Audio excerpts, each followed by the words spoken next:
Почитувани, од 1 јули, кога новите измени на Законот за здравствено осигурување, Службен весник на Република Македонија, број 53 од 14.4.2011 година, член 3 од измените, стапуваат на сила, позитивната листа на лекови ќе ја кројат административни работници од Министерството за финансии, Министерството за здравство и Фондот за здравствено осигурување.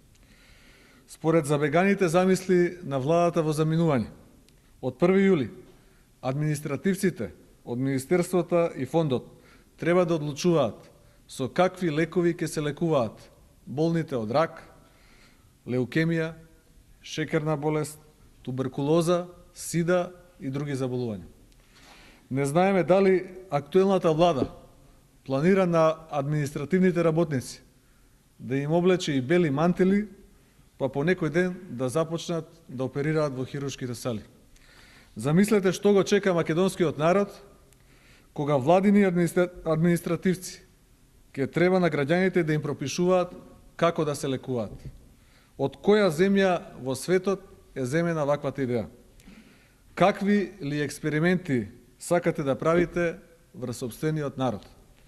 Во последните години сведоци сме на постојани притисоци врз лекарите и лекарската професија, почнувајќи од манипулирање со нивната работа и од одговорност, омаловажување, деградирање, намалување на плати, па се до тоа административци да им кажуваат со какви лекови ќе лекуваат.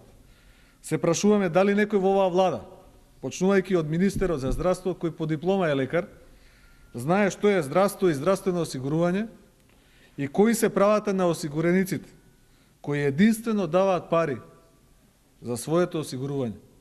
Стравуваме дека системот на здравствена заштита, здравствено осигурување и државно здравство ќе пропаднат додека оваа власт научи што е здравство и здравствено осигурување. За среќа на граѓаните, на оваа власт деновите и се одброени.